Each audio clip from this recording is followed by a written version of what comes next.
بسم الله الرحمن الرحيم. حميم. تنزيل الكتاب من الله العزيز الحكيم. ما خلقنا السماوات والأرض وما بينهما إلا بالحق وأجل مسمى، والذين كفروا عما أنذروا معرضون. قل أرأيتم ما تدعون من دون الله أروني ماذا خلقوا من الأرض أم لهم شرك في السماوات ائتوني بكتاب من قبل هذا أو أثارة من علم إن كنتم صادقين. ومن أضل ممن يدعو من دون الله من لا يستجيب له إلى يوم القيامة وهم عن دعائهم غافلون. അസ്സലാമു അലൈക്കും വറഹ്മത്തുള്ളാഹി വബറകാതുഹു. ഖുർആൻ പദം 1769 ദിവസത്തിലേക്ക് എല്ലാവരെയും ഹാർദമായി സ്വാഗതം ചെയ്യുന്നു. വിശുദ്ധ ഖുർആനിലെ 46-ാമത്തെ അധ്യായമായ സൂറത്തുൽ അഹ്കാഫിൻ്റെ പഠന പൂർത്തീകരണത്തെ തുടർന്നുള്ള ആദ്യ ദിവസ ചർച്ചയാണിന്ന്. ചർച്ചയ്ക്ക് ആരംഭം കുറിക്കുന്നതിനായി ആദരണീയനായ ഡോക്ടർ AI വിലായത്തുള്ള സാഹിബിനെ ക്ഷണിക്കുന്നു. അസ്സലാമു അലൈക്കും വറഹ്മത്തുള്ളാഹി വബറകാതുഹു. അഊദു ബില്ലാഹി മിനശ് ശൈത്വാനിർ റജീം. ബിസ്മില്ലാഹിർ റഹ്മാനിർ റഹീം. ഹാമീം. തൻസീലുൽ കിതാബി മിനല്ലാഹിൽ അസീസിൽ ഹകീം. മാ ഖലഖ്നസ് സമാവാതി വൽ അർള വമാ ബൈനഹുമാ إلا بالحق وأجل مسمى والذين كفروا عما أنذروا معرضون. قل أرأيتم ما تدعون من دون الله أروني ماذا خلقوا من الأرض أم لهم شرك في السماوات ائتوني بكتاب من قبل هذا أو أثارة من علم إن كنتم صادقين. ومن أضل ممن يدعو من دون الله من لا يستجيب له إلى يوم القيامة وهم عن دعائهم غافلون. صدق الله العلي العظيم.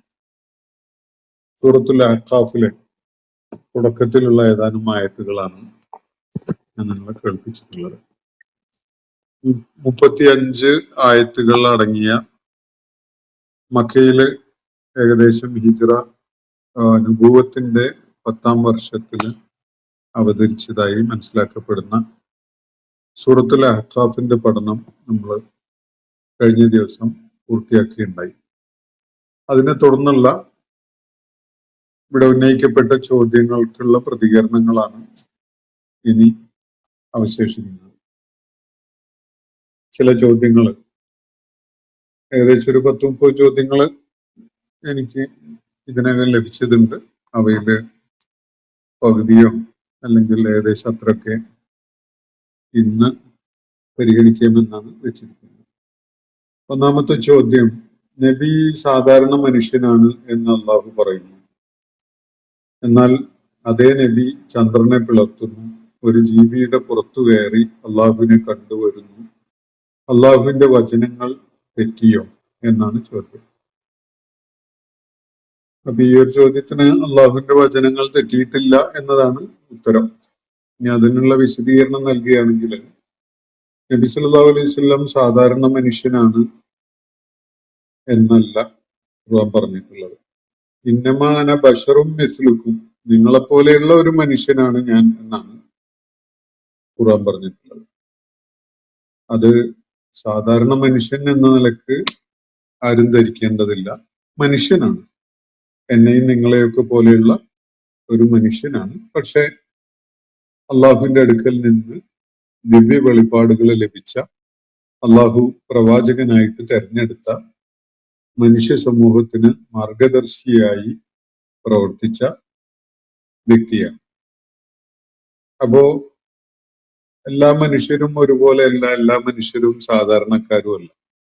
മനുഷ്യരിൽ വ്യത്യസ്തമായ കഴിവുകളും സാഹചര്യങ്ങളും അവസ്ഥകളും സിദ്ധികളും ദൈക്ഷണികമായ വ്യത്യസ്തതയുള്ള കഴിവുകളുള്ള ധാരാളം ആളുകളുണ്ടല്ലോ.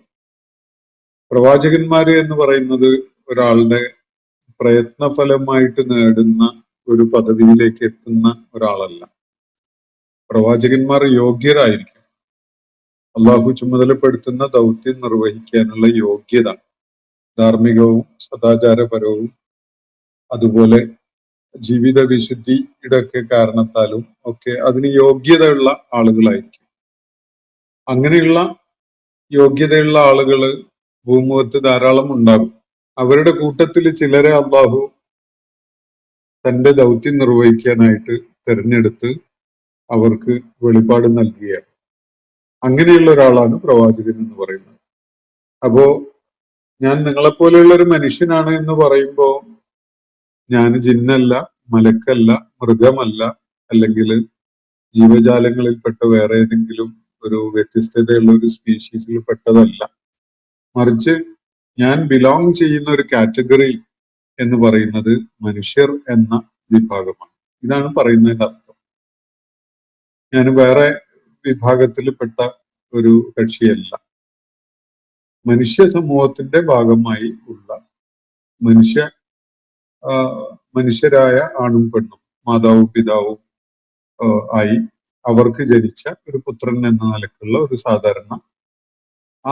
സാധാരണത്വമാണുള്ളത്. അങ്ങനെയാണ് മനുഷ്യരിൽപ്പെട്ട ഒരാളാണ് എന്നാണ് പറയുന്നത്. അപ്പം മനുഷ്യരിൽപ്പെട്ട ഒരാളെ പ്രവാചകനായി തിരഞ്ഞെടുക്കുന്നതോടെയും അദ്ദേഹത്തിന് ദിവ്യ വെളിപ്പാടുകൾ നൽകപ്പെടുന്നതോടെയും അത് നിർവഹിക്കുന്നതിന് ഏറ്റവും ആവശ്യമായ ചില അസാധാരണമായ പ്രത്യേകതകൾ അള്ളാഹു അവർക്ക് നൽകുന്നുണ്ട്. അങ്ങനെയുള്ള പ്രത്യേകതകൾക്കാണ് ഇസ്ലാമിക സാങ്കേതിക പദാവലിയിൽ മുഅ്ജിസത്ത് എന്ന് പറയുന്നത്. പ്രവാചകന്മാര് തങ്ങളുടെ ദൗത്യ നിർവഹണത്തിനു വേണ്ടി അള്ളാഹുവിനാൽ നിയോഗിക്കപ്പെട്ട വ്യക്തിയാണ് എന്നത് ജനങ്ങളെ ബോധ്യപ്പെടുത്താനുള്ള ചില അടയാളങ്ങളാണ് ഈ മുഅ്ജിസാത്തുകൾ എന്ന് പറയുന്ന സംഗതി. അപ്പൊ ആ വിധത്തില് മുഹമ്മദ് നബി സല്ലല്ലാഹു അലൈഹി വസല്ലമയുമായി ബന്ധപ്പെട്ടുകൊണ്ടുള്ള അസാധാരണത്വമുള്ള ചില സംഗതികളുണ്ട്. അത് വഹി ലഭിക്കുന്നു എന്നതാണ് അതിൽ ഏറ്റവും വലിയ അസാധാരണത്വം തന്നെ. ബാക്കിയുള്ളതൊന്നും അത്രത്തോളം പ്രാധാന്യമുള്ളതല്ല. ദൈവിക വെളിപ്പാടുകൾ ലഭിക്കുന്ന വ്യക്തിയാണ് എന്നതാണ്. അത് വിശുദ്ധ ഖുർആനിലെ 6236 വാക്യങ്ങളും ആയാത്തുകളും സാക്ഷ്യപ്പെടുത്തുന്ന ഒരു കാര്യമാണ്. അള്ളാഹുവിന്റെ പ്രവാചകൻ വ്യത്യസ്തമായ ഒരു അവസ്ഥ അല്ലെങ്കിൽ വ്യത്യസ്തമായ ഒരു സാധ്യത നൽകപ്പെട്ട ഒരാളാണ്. എനിക്കും നിങ്ങൾക്കും വഹി ലഭിക്കുന്നില്ല, പക്ഷെ ഇവിടെ അള്ളാഹുവിന്റെ പ്രവാചകന് വഹി ലഭിക്കുന്നുണ്ട്. ആ വെളിപാടുകളാണ്, ആ വഹിയുടെ ആ വഹിയ സന്ദേശമാണ് നമ്മളിപ്പോ വായിച്ചുകൊണ്ടിരിക്കുന്നത്, പഠിച്ചുകൊണ്ടിരിക്കുന്നത്. അതുകൊണ്ട് സാധാരണ മനുഷ്യനെ പോലെയാണ് എന്ന ആ ധാരണ മാറ്റിവെച്ച് പ്രവാചകനായി തെരഞ്ഞെടുക്കപ്പെട്ട അള്ളാഹുവിന്റെ പ്രത്യേകമായ പിൻബലവും സഹായവും പിന്തുണയും ഒക്കെ ലഭിച്ചുകൊണ്ടിരുന്ന ദൈവിക സന്ദേശം ഏറ്റുവാങ്ങിയ വ്യക്തിയാണ് അദ്ദേഹം എന്ന് മനസ്സിലാക്കുക. അപ്പോ ആ ധാരണ പിശക് നീങ്ങി കിട്ടും. അപ്പോ നബി സല്ലല്ലാഹു അലൈഹി വസല്ലം ചന്ദ്രനെ പിളർത്തുന്നു എന്നൊരു സംഭവം ഖുർആനിൽ പരാമർശിക്കപ്പെട്ട ഒരു കാര്യമാണിത്. സൂറത്തുൽ ഖമറിൽ വൻഷഖൽ ഖമർ എന്ന് അത് നബി സല്ലല്ലാഹു അലൈഹി വസല്ലം പിളർത്തുന്നു എന്ന് നിങ്ങൾ ധരിച്ചു വെച്ചത് തെറ്റാണ്. ഒരു പ്രത്യേക ഘട്ടത്തിൽ മക്കയിലെ ആളുകളെ കാര്യങ്ങൾ ബോധ്യപ്പെടുത്തുന്നതിന് വേണ്ടി ചന്ദ്രൻ പിളർന്ന ഒരു സംഗതി ആ നാട്ടിലെ ആളുകൾക്ക് നബി സല്ലല്ലാഹു അലൈഹി വസല്ലം കാണിച്ചു കൊടുക്കുന്ന ഒരു കാര്യമാണ് അവിടെ പരാമർശിക്കപ്പെടുന്നത്. പിളർത്തുന്നത് അള്ളാഹുവാണ്, നബി സല്ലല്ലാഹു അലൈഹി വസല്ലം അല്ല.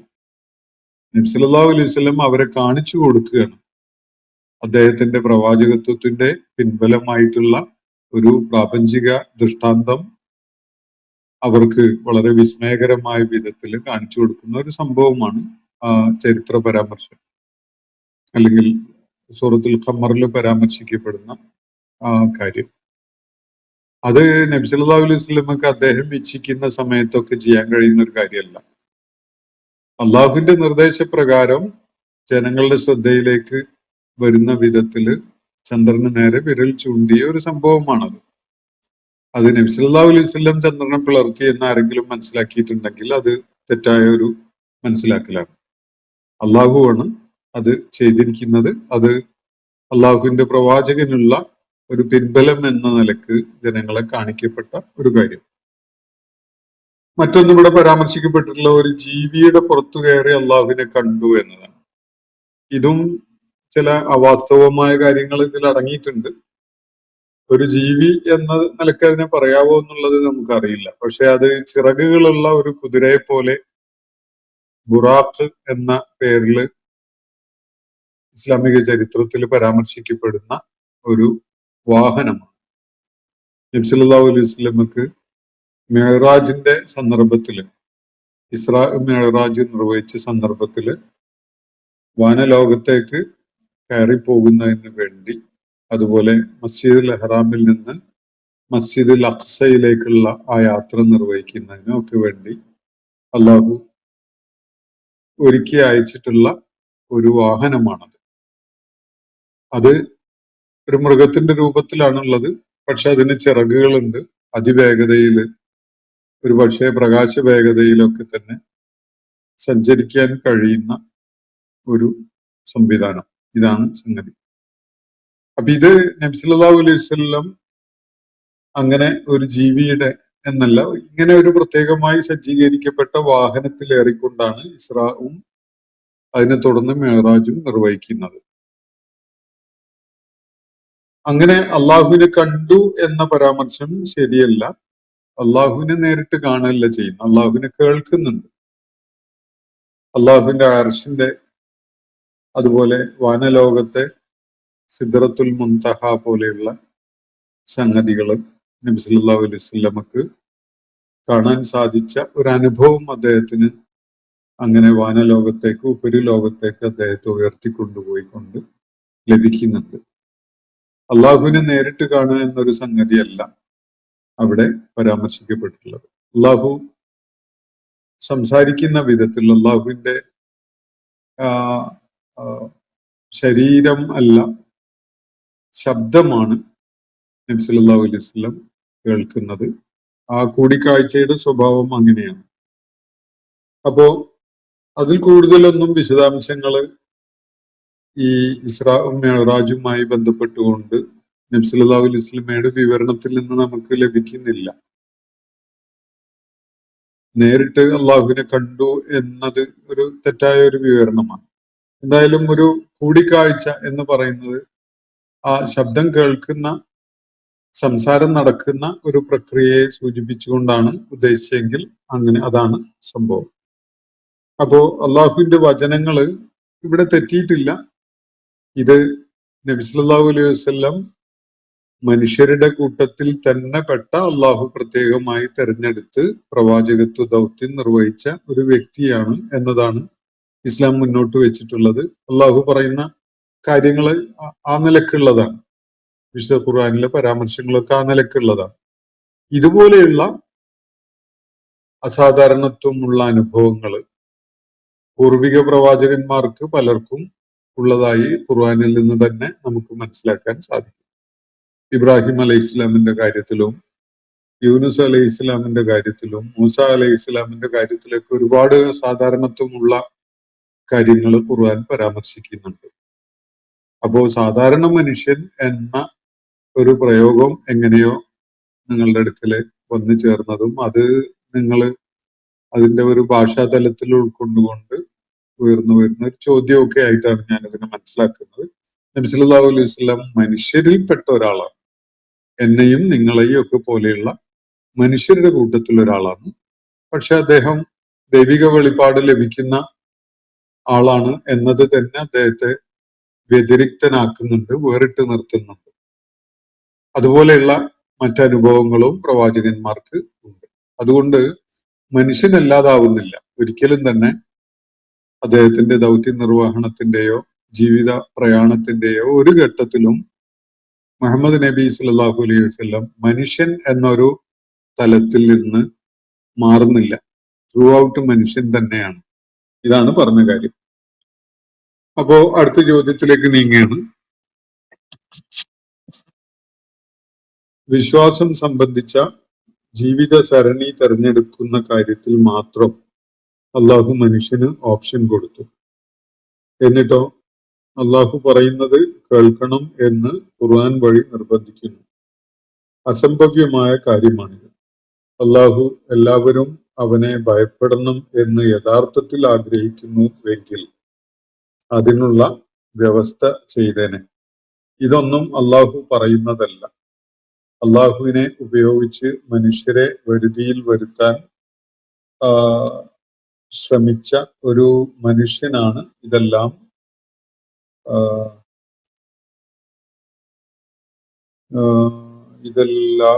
പറയുന്നത് എന്നതല്ലേ വാസ്തവം?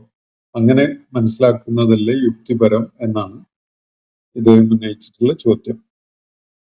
യഥാർത്ഥത്തിൽ അള്ളാഹു വിശ്വാസം തിരഞ്ഞെടുക്കുന്ന കാര്യത്തിൽ മാത്രമല്ല മനുഷ്യന് ഓപ്ഷൻ കൊടുത്തത്. മനുഷ്യന് ഓപ്ഷനുള്ള, മനുഷ്യന് തിരഞ്ഞെടുക്കാൻ സ്വാതന്ത്ര്യമുള്ള ഒരുപാട് മേഖലകളുണ്ട്.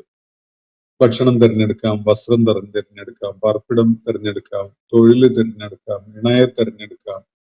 ഇങ്ങനെ വളരെ കാര്യങ്ങളിലും മനുഷ്യന് തിരഞ്ഞെടുക്കാനുള്ള സ്വാതന്ത്ര്യമുള്ള വിധത്തിലാണ് മനുഷ്യന്റെ സൃഷ്ടിപ്പ്. ആ കൂട്ടത്തിൽ പെട്ടത് തന്നെയാണ് വിശ്വാസവും. വളരെ അടിസ്ഥാനപരമായ ഒരു സംഗതിയാണ്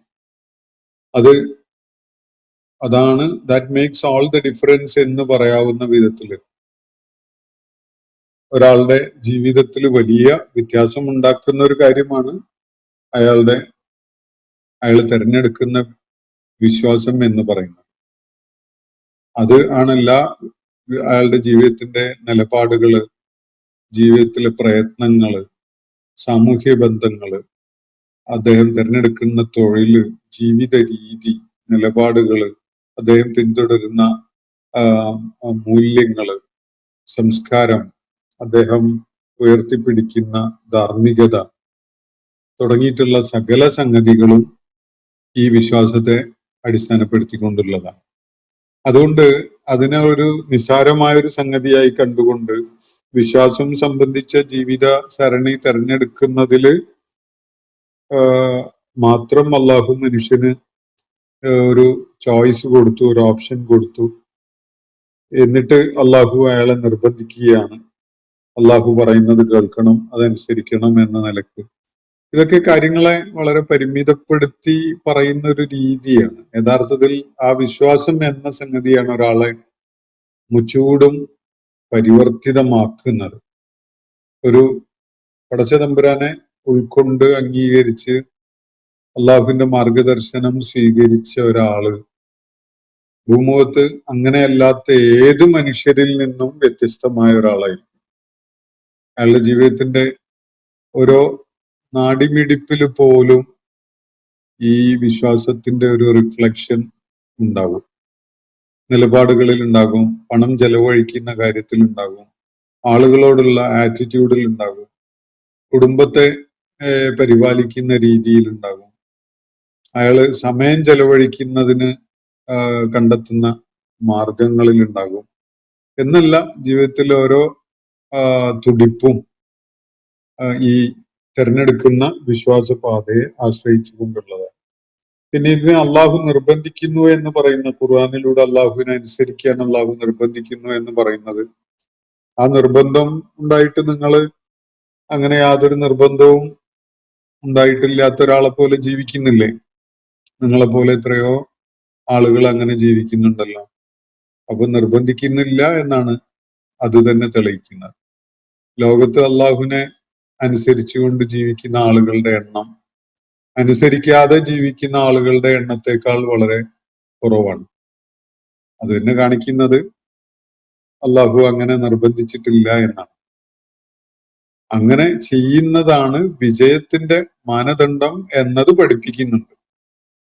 അങ്ങനെ ചെയ്യാൻ വേണ്ടി ആവശ്യപ്പെടുന്നുണ്ട്, പക്ഷെ നിർബന്ധിക്കുന്നില്ല. നിർബന്ധിക്കേണ്ട ഒരു വിഷയം ആണ് ഇതെങ്കിൽ അള്ളാഹുവിനെ സംബന്ധിച്ചിടത്തോളം അങ്ങനെ ഒരു തീരുമാനം എടുക്കുക മാത്രമേ വേണ്ടതുള്ളൂ. എല്ലാവരും ആ മാർഗത്തിൽ തന്നെ ആയിരിക്കും.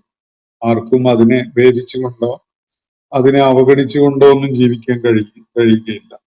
അപ്പൊ ഇങ്ങനെ ഈ പറയുന്നത് ഇത് അസംഭവ്യമായ ഒരു കാര്യമാണ് എന്നാണ് ഇദ്ദേഹം കൺക്ലൂഡ് ചെയ്യുന്നത്.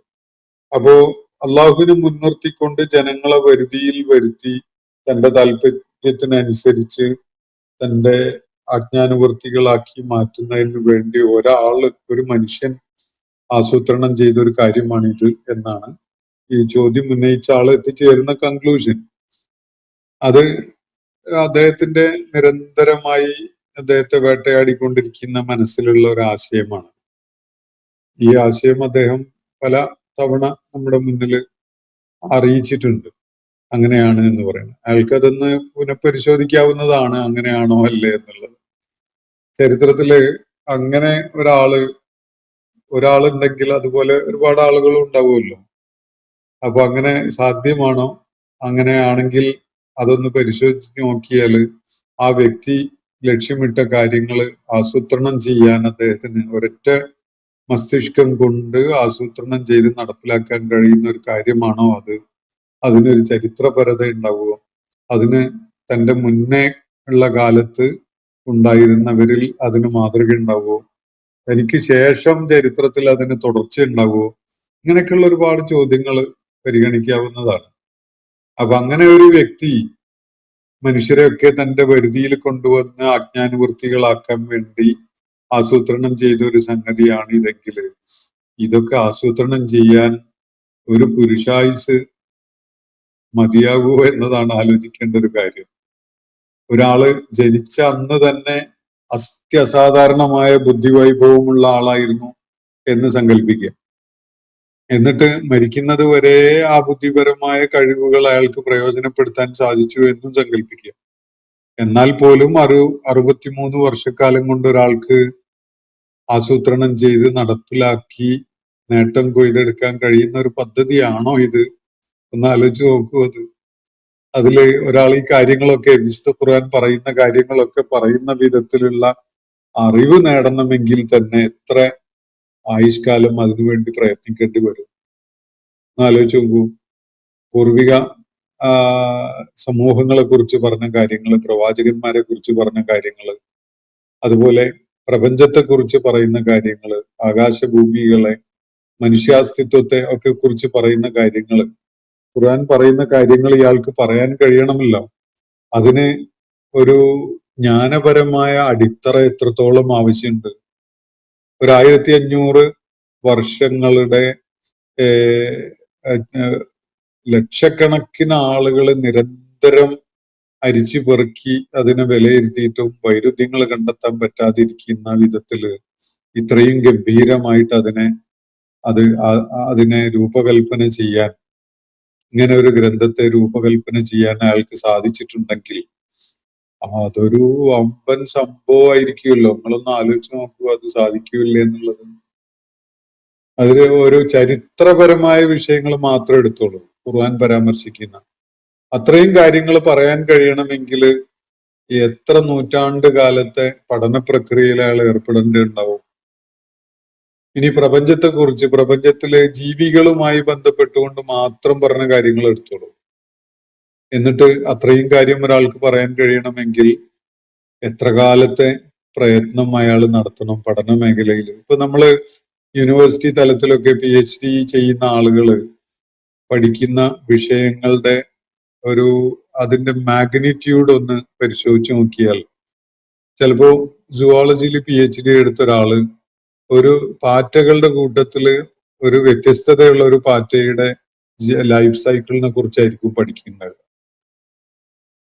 ഒരാൾ 5 കൊല്ലം 6 കൊല്ലം ഒക്കെ മെനക്കെട്ടിട്ട് പഠന വിധേയമാക്കിയിട്ട് ഒരു ഔട്ട്പുട്ട് കൊണ്ടുവരുന്നത് പാറ്റകളുടെ കൂട്ടത്തിൽ വ്യത്യസ്ത സ്വഭാവമോ അല്ലെങ്കിൽ ജീവിതപരമായ പ്രത്യേകതയോ ഒക്കെ ഉള്ള ഒരു സംഗതിയെ ഐഡന്റിഫൈ ചെയ്തിട്ട്, അല്ലെങ്കിൽ തവളകളുടെ കൂട്ടത്തിൽ പലതരം തവളകൾ ഉണ്ടല്ലോ.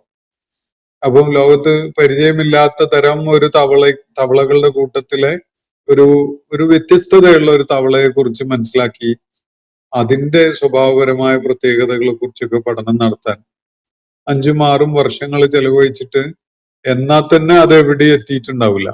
അതിന്റെ ചില തലങ്ങളോ അത്യപൂർവമായ ഒരു വശം മാത്രമേ അയാൾക്ക് പുറത്തു കൊണ്ടുവരാൻ കഴിഞ്ഞിട്ടുണ്ടാവുള്ളൂ. ഇതൊക്കെയാണ് മനുഷ്യന്റെ ഗവേഷണം പഠനം എന്നൊക്കെ പറയുന്നത്. ഒരുപാട് തലമുറകളിലൂടെ ഒരുപാട് പേര് നിരന്തരമായി പ്രയത്നിക്കുന്നത് കൊണ്ടാണ് മനുഷ്യജ്ഞാനം ഇങ്ങനെ വളരുന്നത്. ഇതൊരാള് അയാളുടെ ഭൗതിക മാത്രമായ ലക്ഷ്യങ്ങൾക്ക് വേണ്ടി ഇങ്ങനെ ആസൂത്രണം ചെയ്ത് ഈ കാര്യങ്ങളൊക്കെ പറയണമെങ്കിൽ അത് എന്തുമാത്രം വിചിത്രത അടങ്ങിയിട്ടുള്ള ഒരു കാര്യമാണെന്നൊന്ന് ആലോചിച്ച് നോക്കൂ. അത് ആർക്കാണ് സാധിക്കുക? അങ്ങനെ മനുഷ്യരുടെ കൂട്ടത്തിൽ ഒരാളുണ്ടായി എന്ന് നിങ്ങൾ സങ്കല്പിക്കുകയാണെങ്കിൽ അതിനേക്കാളൊക്കെ എത്ര എളുപ്പമാണ് നിങ്ങൾക്ക്. പ്രപഞ്ചത്തിനൊരു സ്രഷ്ടാവുണ്ട്, ആ സ്രഷ്ടാവ് നൽകിയ സന്ദേശമാണ് അയാൾ എത്തിച്ചു തരുന്നത് എന്ന് മനസ്സിലാക്കാൻ ബുദ്ധിക്ക് ഏറ്റവും സ്വീകാര്യമായതും ഉൾക്കൊള്ളാൻ കഴിയുന്നതും ഒക്കെയായ ഏറ്റവും ലളിതമായൊരു കാര്യമാണ് അദ്ദേഹം മുന്നോട്ട് വെക്കുന്നത് എന്ന് മനസ്സിലാക്കുന്നത് വളരെ എളുപ്പവും വളരെ സാധ്യതയുള്ളതും യുക്തിപരവുമായതാണ് എന്നതാണ് ഇതിനോട് പ്രതികരിച്ചുകൊണ്ട് പറയാൻ ഞാൻ ഉദ്ദേശിക്കുന്ന കാര്യം. മറ്റൊരു ചോദ്യം, അള്ളാഹു തന്നെയാണ് മനുഷ്യരുടെ വളരെ ചെറിയ ഐഹിക ജീവിതം വലിയ സംഭവമാക്കുന്നത്. മക്കയിലെ അന്നത്തെ ജനത ഉൾപ്പെടെയുള്ള മനുഷ്യരെ തന്റെ വഴിക്ക് കൊണ്ടുവരാൻ സർവശക്തനായ അള്ളാഹു ഇത്രയും വളഞ്ഞ വഴികൾ സ്വീകരിക്കുമോ എന്നതാണ് ചോദ്യം. ഇത് ഇദ്ദേഹത്തിന്റെ മനസ്സിലൊരു ഡീപ് സീറ്റഡ് ആയിട്ടുള്ള ഒരു തെറ്റിദ്ധാരണ കടന്നുകൂടിയിട്ടുള്ളത്. അള്ളാഹുവിന്റെ എന്തോ ആവശ്യത്തിന് വേണ്ടി ഈ പറഞ്ഞ കേൾക്കാത്ത സ്പീഷീസിൽ പെട്ട മനുഷ്യരെ അനുസരണമുള്ളവരാക്കി മാറ്റാൻ ഇങ്ങനെ കിടന്ന് കഷ്ടപ്പെടുകയാണ്. എന്നിട്ട് വേർത്തൊലിച്ച് ക്ഷീണിച്ച അവശനായി എന്നിട്ടും വിജയിക്കണില്ല എന്നുള്ള അങ്ങനെ ഒരു അള്ളാന്റെ മസിൽ പവർ കൊണ്ട് അള്ളാഹു ഒരു പദ്ധതി ആവിഷ്കരിച്ച് അത് നടപ്പിലാക്കാൻ വേണ്ടി കിടന്ന് ചക്രശ്വാസം വലിക്കുകയാണെന്നാണ് ഈ ചോദ്യം കണ്ടാല് തോന്നിപ്പോവുക.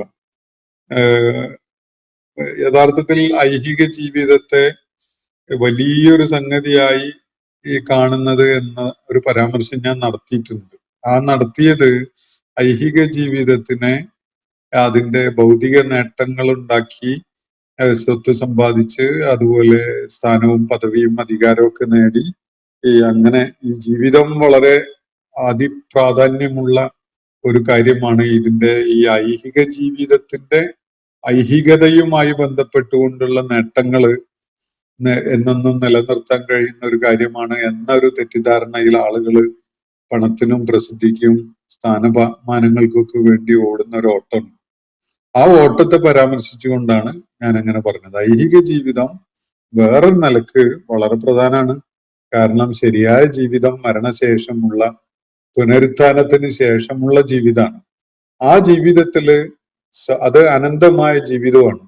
ആ ജീവിതത്തില് സൗഭാഗ്യം ഉണ്ടാകുന്നതിന് വേണ്ടിയുള്ള ഒരു പ്രവർത്തനം കാഴ്ചവെക്കാനുള്ള ഒരു കാലമാണ് ഐഹിക ജീവിതം എന്നത്. അതുകൊണ്ട് തന്നെ ഈ പരീക്ഷണ ഘട്ടം വളരെ പ്രധാനമാണ്. ഇവിടെ ഓരോരുത്തരും എങ്ങനെ എത്രത്തോളം എന്നതിനെ ആശ്രയിച്ചാണ് അവന്റെ പാരത്രിക ജീവിതം ഉള്ളത് എങ്കിൽ തീർച്ചയായിട്ടും ഐഹിക ലോക ജീവിതം വളരെ പ്രധാനം തന്നെയാണ്. അതിന്റെ പ്രാധാന്യം ഇവിടുത്തെ സമ്പത്തും സ്ഥാനവും പദവിയും ഒക്കെ വാരിക്കൂട്ടുന്നതിലല്ല, മറിച്ച് പുണ്യം ചെയ്യുന്നതിൽ, നന്മ ചെയ്യുന്നതിൽ അതിനുള്ള അവസരങ്ങൾ പരമാവധി പ്രയോജനപ്പെടുത്തുന്നതിനാണ് ഈ ഐഹിക ലോക ജീവിതത്തിന്റെ പ്രാധാന്യം കിടക്കുന്നത്. കാരണം ഇവിടെ നന്മ ചെയ്യുന്ന ആളുകളാണ് വിജയികളാവാൻ പോകുന്നത്. ഇവിടെ അതിക്രമം ചെയ്യുന്ന ആളുകൾ തെറ്റായ വിശ്വാസങ്ങളെ കൊണ്ട് നടന്ന് ജീവിതം ലക്ഷ്യരഹിതമായ വിധത്തിൽ വിനിയോഗിച്ച് ആളുകൾക്കും സമൂഹത്തിനും ഒക്കെ വലിയ ദ്രോഹം ചെയ്തുകൊണ്ട് ജീവിക്കുന്ന ആളുകളാണ് യഥാർത്ഥത്തിൽ ജീവിതം ഏറ്റവും വലിയ പരാജയമായി മാറുന്ന തരം ആളുകൾ. പാരത്രിക ലോകത്ത് അവർക്ക് യാതൊന്നും നേടാൻ സാധിക്കുകയില്ല എന്നാണ് ഖുർആൻ വ്യക്തമാക്കുന്ന കാര്യം. അതുകൊണ്ട് ഐഹിക ജീവിതം എന്നത് രണ്ട് വ്യത്യസ്തമായ നിലക്കാണ് പ്രാധാന്യമുള്ളതായി മാറുന്നത്. അള്ളാഹു വലിയ സംഗതിയായിട്ട് ഐഹിക ജീവിതത്തെ പരാമർശിക്കുന്നത് അത് ഒരു പരീക്ഷണ ഘട്ടമാണ്. അവിടെ സൽക്കർമ്മങ്ങൾ ചെയ്തുകൊണ്ട് മുന്നേറുന്നവർക്കേ വിജയമുള്ളൂ എന്ന അർത്ഥത്തിലാണ്. അതിനെ ഭൗതിക ജീവിത നേട്ടങ്ങൾ ഉണ്ടാക്കുന്ന സ്വത്ത്, സമ്പത്ത്, പ്രസിദ്ധി, സ്ഥാനം, പദവി ഇങ്ങനെയുള്ള സംഗതികൾക്ക് വേണ്ടി ഭ്രാന്തെടുത്ത് ഓടുന്ന തരം ആളുകൾ കാണുന്ന പ്രാധാന്യമല്ല ഐഹിക ജീവിതത്തിന് അള്ളാഹുവിന്റെ പരാമർശത്തിലുള്ളത്. കാര്യം വ്യക്തമായിട്ടുണ്ടാകുമെന്ന് വിചാരിക്കുകയാണ്. പിന്നെ ജനങ്ങളെ മുഴുവനായിട്ടും തന്റെ വഴിക്ക് കൊണ്ടുവരാൻ സർവശക്തനായ അള്ളാഹു ഇത്രയും വളഞ്ഞ വഴികൾ സ്വീകരിക്കുമോ എന്നത്. അള്ളാഹുവിനെ സംബന്ധിച്ചിടത്തോളം ജനങ്ങൾ തന്നെ അനുസരിക്കുന്നവരായി മാറണം എന്നതാണ് അവന്റെ ആഗ്രഹവും തീരുമാനവും എങ്കിൽ അത് നടപ്പിലാക്കാൻ ഒരു കൽപ്പന മാത്രമേ വേണ്ടതുള്ളൂ. ആ വിധത്തിലുള്ളതാണ് ഭൂമുഖത്ത് മനുഷ്യരൊഴികെയുള്ള ജീവജാലങ്ങളൊക്കെയും തന്നെ. ഇവിടുത്തെ കന്നുകാലികളും ഇവിടുത്തെ പറവകളും ഇവിടുത്തെ മത്സ്യങ്ങളും ഇവിടുത്തെ വന്യജീവികളും ഇവിടുത്തെ അതുപോലെയുള്ള ചെറുതും വലുതുമായ സകല ജീവജാലങ്ങളും അള്ളാഹുവിന് വിധേയപ്പെട്ടുകൊണ്ട് അവനെ അനുസരിച്ചുകൊണ്ട് ജീവിക്കുന്നവയാണല്ലോ. അതുകൊണ്ട് തന്നെ അതുപോലെ ഒരു കൂട്ടരെ ഒരു കൽപ്പനയിലൂടെ ഉണ്ടാക്കുക എന്നതേ വേണ്ടതുള്ളൂ. അത് അള്ളാഹുവിന് അത്രയും എളുപ്പമാണ്, നിസ്സാരമാണ്. അങ്ങനെ ചെയ്യാൻ വേണ്ടിയല്ല മനുഷ്യർ സ്വമേധയാ അള്ളാഹുവിന് വിധേയപ്പെടുന്നവരാകുക എന്നതിനാണ് അള്ളാഹുവിടെ അവസരം കൊടുത്തിരിക്കുന്നത്. കാര്യങ്ങളെ ഉൾക്കാഴ്ചയോടുകൂടി നോക്കിക്കണ്ട് വിലയിരുത്തി സത്യസന്ധതയോടുകൂടി ബോധ്യപ്പെട്ടുകൊണ്ട് അള്ളാഹുവിന് വിധേയപ്പെടാൻ ആളുകൾ സന്നദ്ധരാവുക, അതിന് ഒരു അവസരം ഒരുക്കിയിരിക്കുകയാണ് അള്ളാഹു. അത് എന്തിന് എന്നൊക്കെ നിങ്ങൾക്ക് ആലോചിക്കാം. അത് അള്ളാന്റെ ഇഷ്ടമാണ്. അള്ളാഹു ജിന്നുകൾ എന്തിനാണ് ഉണ്ടാക്കിയത്? മലക്കുകൾ എന്തിനാണ് സൃഷ്ടിച്ചത്? മനുഷ്യരെന്തിനാണ് സൃഷ്ടിച്ചത്? ജീവജാലങ്ങൾ എന്തിനാണ് സൃഷ്ടിച്ചത്? അള്ളാഹു സ്രഷ്ടാവാണ് എന്നതിനാൽ അവന്റെ ഇച്ഛ അനുസരിച്ച് അവന്റെ ഇഷ്ടത്തിന് സൃഷ്ടിക്കുന്നതാണ്. അങ്ങനെ മനസ്സിലാക്കി വെച്ചോളൂ. അതിൽ നിങ്ങൾക്ക് പോലും ഒരു ചോയ്സ് ഇല്ല. അള്ളാന്റെ സൃഷ്ടിയാണ് നിങ്ങൾ, പക്ഷെ വേണ്ടെന്ന് വെക്കാൻ, അങ്ങനെ സൃഷ്ടിക്കപ്പെടേണ്ട എന്ന് കരുതാൻ നിങ്ങൾക്കൊരു ചോയ്സ് ഇല്ല, എനിക്കും ഇല്ല. അതുകൊണ്ട് ആ വിഷയത്തിലേക്ക് നമ്മൾ പോകുന്നതിന് പ്രത്യേകിച്ച് അർത്ഥമൊന്നുമില്ല. അപ്പോ ഇന്നേ വരെ ഇവിടെ പറയുന്നത് ഖുർആനിലൂടെ മനുഷ്യരോട് സംസാരിക്കുന്ന അത് മറ്റൊരു ചോദ്യമാണെന്ന് തോന്നുന്നു. ഓക്കെ. അപ്പോ സർവശക്തനായ അള്ളാഹു ഇത്രയും വളഞ്ഞ വഴികൾ സ്വീകരിക്കേണ്ടിയിരുന്നില്ല എന്ന്. അപ്പൊ ഇതില് ഈ ചോദ്യം ഉന്നയിച്ച ആൾ അള്ളാഹിനെ സഹായിക്കാൻ വേണ്ടി വല്ലാതെ വിഷമിക്കുകയാണ്. അള്ളാന്റെ ഈ ബുദ്ധിമുട്ട് കണ്ടിട്ടേ, സൃഷ്ടിച്ച് ഇത്രയും കോടിക്കണക്കിന് ജനങ്ങളെ ഇവിടെ ഭൂമുഖത്ത് ഇത്രയും സജ്ജീകരണങ്ങളൊക്കെ ചെയ്തു വെച്ച് കൊടുത്തിട്ട് അവരാരും അനുസരിക്കണില്ല. അള്ളാന്റെ ഈ എഫേർട്ട് വലിയ ഫലശൂന്യമായി പോയി, കഷ്ടം. ഇതാണ് അള്ളഹാനോട് ഭയങ്കര സിമ്പതിയാണ് ഇദ്ദേഹത്തിന് അനുഭവപ്പെടുന്നത്. ഇത്ര ബുദ്ധിമുട്ടേണ്ടിയിരുന്നില്ലല്ലോ, ഇങ്ങനെ വളഞ്ഞ വഴിക്കൊക്കെ പോകേണ്ടിയിരുന്നില്ലല്ലോ. ഒരു കൽപ്പനയിൽ എന്ന് പറഞ്ഞിരുന്നെങ്കിൽ തന്നെ അനുസരിക്കുന്നവരായിട്ട് മനുഷ്യരൊക്കെയും ഫയക്കൂനായിട്ട് അങ്ങനെ ഭൂമുഖത്ത് തലയുയർത്തി നിൽക്കുമായിരുന്നില്ലേ എന്നാണ് അദ്ദേഹത്തിന്റെ ചോദ്യം. എന്തിനാണ് ഈ ചോദ്യം? ഇവിടെ ഓൾറെഡി ഉണ്ടല്ലോ അങ്ങനെ ഒരുപാട് സംഗതികൾ. ഇപ്പം മുറ്റത്ത് വളർന്ന് കൊലച്ച് നിൽക്കുന്ന വാഴ, അത് ആരെയാണ് അനുസരിക്കുന്നത്? നിങ്ങളെയാണോ? എന്നെയാണോ? അള്ളാഹുവിനെയാണോ? അപ്പുറത്ത് കാണുന്ന ചേമ്പ്, അത് ആരെയാണ് അനുസരിക്കുന്നത്? നിങ്ങൾ കുഴിച്ചിട്ടിട്ടുണ്ടാവും, വളം ചെയ്തിട്ടുണ്ടാവും, പക്ഷെ അള്ളാഹുവിന്റെ വ്യവസ്ഥ പ്രകാരമാണ് അത് വളർന്നു വരുന്നതും അത് ഫലം തരുന്നതും ഒക്കെ തന്നെ. ഇതുപോലെ ലക്ഷക്കണക്കിനോ കോടിക്കണക്കിനോ ജീവജാലങ്ങള്, സൃഷ്ടിജാലങ്ങള് പ്രപഞ്ചത്തിൽ നിങ്ങൾ കാണും. അവയൊക്കെ അള്ളാഹിനെ അനുസരിക്കുന്നവരാണ്. അതുപോലെ ഒരു കൂട്ടരായിട്ട് മനുഷ്യരെ സൃഷ്ടിക്കാൻ അള്ളാഹു ഉദ്ദേശിച്ചിട്ടില്ല. അള്ളാഹു കഴിവുകളൊക്കെ കൊടുത്തുകൊണ്ട് ഇച്ഛ അനുസരിച്ച് ചെയ്യാൻ അവസരം കൊടുത്തുകൊണ്ട് മനുഷ്യൻ എന്ന രൂപത്തിൽ ഒരു കൂട്ടരെ ഉണ്ടാക്കിയിരിക്കുകയാണ്. നിങ്ങൾക്ക് പറ്റുമോ ഇല്ലേ എന്നുള്ളത് മാത്രമാണ് ചോദ്യം. നിങ്ങൾ വിജയിയാകാൻ ഉദ്ദേശിക്കുന്നോ ഇല്ലേ? അള്ളാന്റെ കഷ്ടപ്പാട് തീർക്കാൻ വേണ്ടി ഞാനോ നിങ്ങളോ രംഗത്ത് വരേണ്ടതില്ല എന്നതാണ് ഏറ്റവും ലളിതമായി പറഞ്ഞാൽ ഇതിനോട് പ്രതികരിച്ചുകൊണ്ട് പറയാൻ ഉദ്ദേശിക്കുന്ന ഒരു കാര്യം. മറ്റൊന്ന്, അള്ളാഹു എന്നത് ഒരു പദവിയാണ്. ഖുർആനിലൂടെ മനുഷ്യനോട് സംസാരിക്കുന്നത് ക്രിയേറ്റർ ആണ്, അല്ലാതെ അള്ളാഹു അല്ല. നീയും ഞാനും ജീവിക്കേണ്ടത് ആ പദവിക്ക് വേണ്ടിയാണ്. ഒരു പദവി ആരോടും ഇന്നേ വരെ സംസാരിച്ചിട്ടില്ല എന്നാണ് അദ്ദേഹത്തിന്റെ മറ്റൊരു നിരീക്ഷണം. അള്ളാഹു എന്നത് ഒരു പദവിയാണ് എന്നതാണ്. ആ പദവിയിൽ ഇരിക്കുന്ന ആളാണ് എന്ന് പറഞ്ഞിരുന്നെങ്കിൽ അത് ശരിയാവുമായിരുന്നു. അള്ളാഹു എന്നത് സ്രഷ്ടാവിന്റെ പദവിയിലുള്ള ഒരേ ഒരു ശക്തിയാണ്. ദാത്തും സിഫാത്തും ഉള്ള ഒരു ഉണ്മയും വിശേഷണങ്ങളുമുള്ള ഒരു ശക്തി തന്നെയാണ് അള്ളാഹു. അവനാണ് സ്രഷ്ടാവ്. അള്ളാഹു ഈ മനുഷ്യരോട് സംസാരിക്കുന്നത്, ഖുർആനിലൂടെ മനുഷ്യരോട് സംസാരിക്കുന്നത് സ്രഷ്ടാവാണ്, ക്രിയേറ്റർ ആണ് എന്നാണ് അദ്ദേഹം പറയുന്നത്. അല്ലാതെ അള്ളാഹു അല്ല. അള്ളാഹു അല്ലാതെ ഒരു ക്രിയേറ്റർ വേറെ ഉണ്ട് എന്നാണ് അദ്ദേഹം സങ്കല്പിക്കുന്നതെങ്കിൽ അത് അദ്ദേഹത്തിന്റെ ഒരു തെറ്റിദ്ധാരണയാണ്. ആരാണോ പ്രപഞ്ചത്തെ സൃഷ്ടിച്ചിട്ടുള്ളത് അവന്റെ പേരാണ് അള്ളാഹു എന്നത്. അവന് വേറെയും പല പേരുകളുമുണ്ട്. അർ റഹ്മാൻ, അർ റഹീം എന്നതൊക്കെ അവന്റെ പേരുകളാണ്. അവന്റെ യാതൊരു ഗുണവിശേഷണങ്ങളും പരാമർശിക്കാത്ത അവന്റെ പദവിയെ മാത്രം പരാമർശിക്കുന്ന പദമാണ് അള്ളാഹു എന്നത്.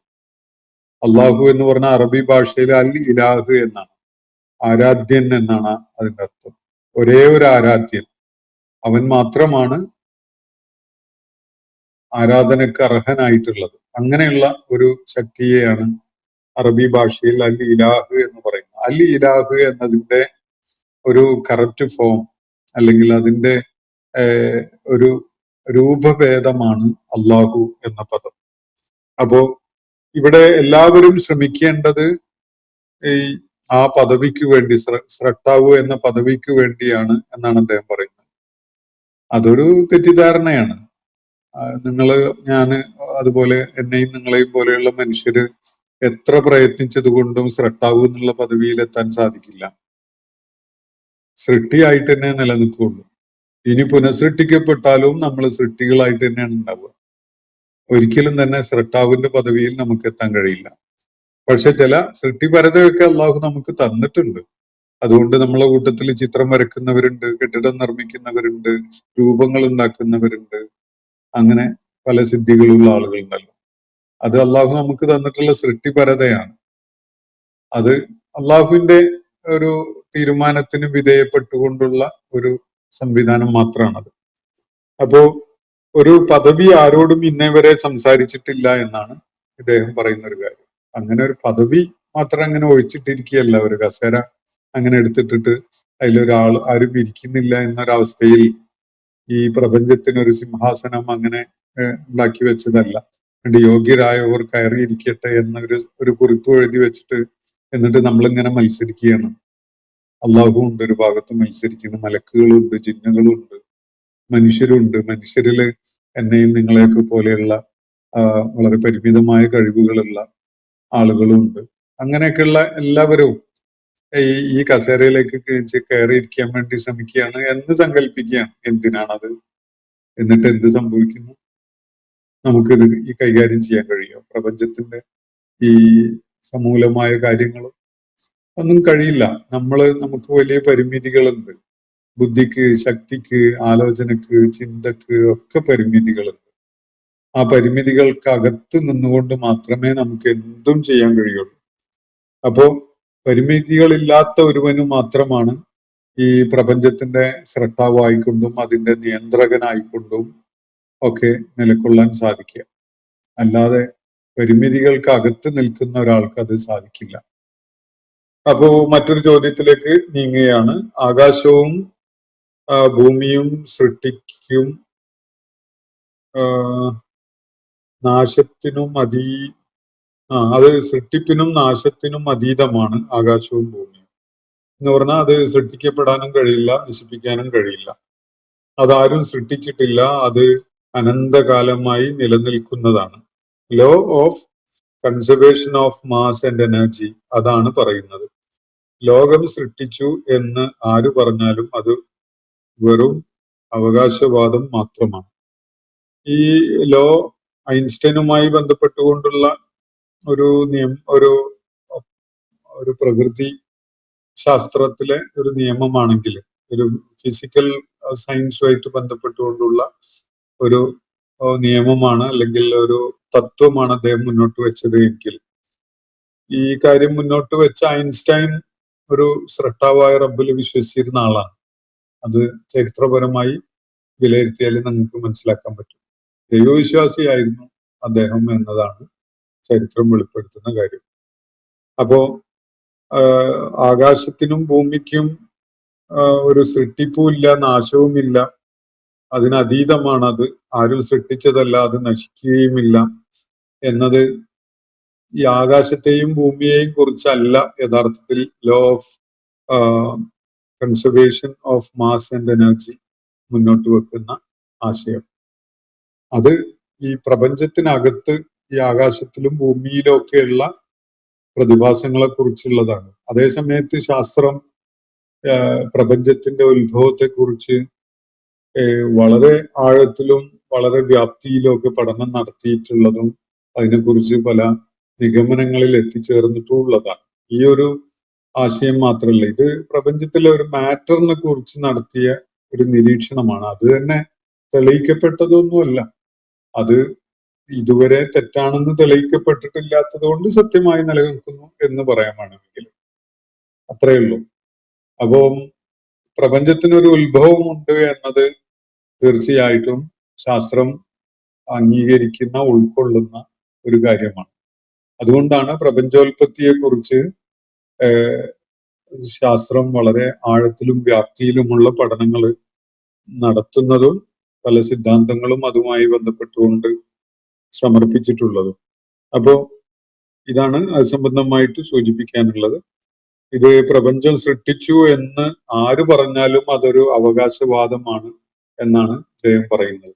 ഞാൻ പറഞ്ഞതാണെങ്കിൽ, നിങ്ങൾ പറഞ്ഞതാണെങ്കിൽ, അല്ലെങ്കിൽ നമ്മളെ ഇരുവരെയും പോലെയുള്ളവരാണ് പറഞ്ഞതെങ്കിൽ അത് തീർച്ചയായിട്ടും അവകാശവാദമാണ്.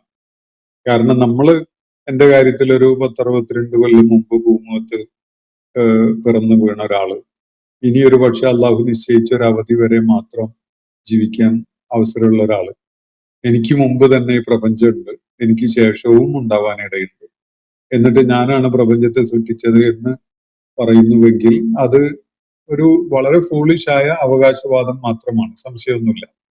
എന്നാൽ കാലത്തെ അതിജീവിക്കുന്ന ഒരു ശക്തി ഉണ്ടെങ്കിൽ, അങ്ങനെ ഒരു ശക്തിക്ക് മാത്രമേ പ്രപഞ്ചത്തിന്റെ സൃഷ്ടിപ്പ് ഞാനാണ് നടത്തിയത് എന്ന് അവകാശപ്പെടാൻ കഴിയുള്ളൂ. ഈ പ്രപഞ്ചത്തിന്റെ ഉത്ഭവത്തിന് മുമ്പ് ഉണ്ട് എങ്കിൽ, പ്രപഞ്ചം നശിച്ചു പോയാലും ആ ശക്തി നിലനിൽക്കുന്നുവെങ്കിൽ അവനെ പ്രപഞ്ചത്തിന്റെ സൃഷ്ടാവാകാൻ സാധിക്കുകയുള്ളൂ. ബാക്കിയുള്ളവർ ആര് നടത്തിയാലും അത് അവകാശവാദമാണ്. അങ്ങനെ ഒരു ശക്തി ഉണ്ടോ ഇല്ലേ എന്നത് പ്രപഞ്ചത്തിലെ അസംഖ്യം സൂചനകളെ വെച്ചുകൊണ്ട് മനസ്സിലാക്കണം എന്നാണ് അള്ളാഹു നിർദ്ദേശിക്കുന്നത്. അതിനു വേണ്ടിയാണ് ധാരാളം ആയാത്തുകൾ, പ്രപഞ്ചവുമായി ബന്ധപ്പെട്ടുകൊണ്ടുള്ള ധാരാളം അത്യത്ഭുതകരമായ പ്രതിഭാസങ്ങളെ കുറിച്ച് ഖുർആൻ പരാമർശിക്കുന്നത്. അപ്പോ ഇന്നത്തെ സെഷൻ ഞാനിവിടെ അവസാനിപ്പിക്കുകയാണ്. ബാക്കി ചോദ്യങ്ങൾ അടുത്ത ദിവസം നമുക്ക് പരിഗണിക്കാം. അള്ളാഹു നമ്മെ എല്ലാവരെയും അനുഗ്രഹിക്കുമാറാവട്ടെ. വാഹിറു ദഅ്വാന അനിൽ ഹംദുലില്ലാഹി റബ്ബിൽ ആലമീൻ. അസ്സലാമു അലൈക്കും വറഹ്മത്തുള്ളാഹി വബറകാതുഹു. ഇന്നത്തെ ഖുർആൻ പദം ഇവിടെ സമാപിക്കുന്നു. ഖുർആൻ പഠനത്തിൽ പങ്കെടുത്ത എല്ലാവർക്കും അള്ളാഹു അർഹമായ പ്രതിഫലം നൽകി അനുഗ്രഹിക്കട്ടെ. വആഖിറു ദഅ്വാന അനിൽ ഹംദുലില്ലാഹി റബ്ബിൽ ആലമീൻ. അസ്സലാമു അലൈക്കും വറഹ്മത്തുള്ളാഹി വബറകാതുഹു.